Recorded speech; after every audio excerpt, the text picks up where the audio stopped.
What I've learnt about living with chronic pain is that it doesn't have to ruin my life. I think for a long time there, pain was such a focus in living with arthritis that it potentially could have stopped me from living a full and active life. But with seeking out a range of really good treatments, I found that I could live with my pain and that it wouldn't necessarily stop me from doing as much as I wanted to do with my life.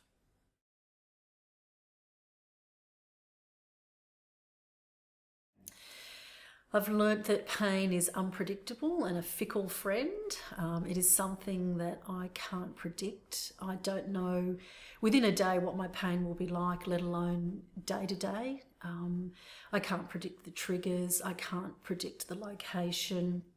I can't certainly predict the severity or the duration of that pain. And because it's always changing, it can make living and planning life quite challenging at times. But I think with the right strategies for pain management in place, I've certainly learnt to live with that changing pain presentation so that I can not make it the dominant feature in living my life, but more of a secondary factor.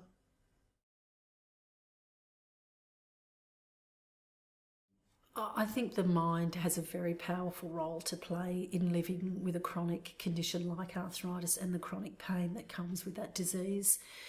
I think that if you are overcome by feelings of negativity or depression or grief and loss, that I think that can really stop you from moving ahead and making the most of living your life despite having a chronic illness.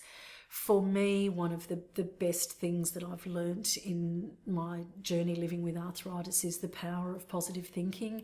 And I know some people think that can sound a bit, trite and a bit frivolous, but I actually think it's a really powerful tool to have a positive mindset.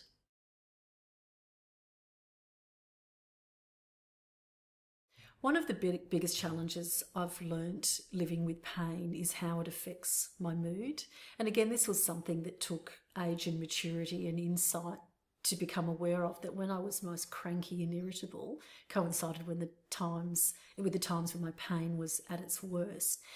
And as a single person living away from family, I could be cranky and I could hibernate and I could, have a foul temper, and it didn't affect anyone necessarily. But when I met my husband and got married and then we went on to have children, it really highlighted for me that I needed to do something about how I managed that crankiness. And so part of that was then being really vigilant about all of my pain management techniques. But it also taught me that I needed to be really open with my family and particularly with my kids. So from a very early age, I've said to them, Mummy's not cranky with you. You've done nothing wrong. I'm just in a lot of pain at the moment, and that's why Mummy is like this.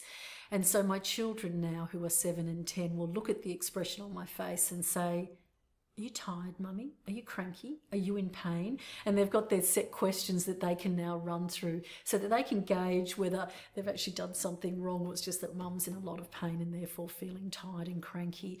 So I think pain, it doesn't just affect the individual, it affects those people immediately around us. And for me, having my own family now was a huge motivator to really get my pain strategies in place.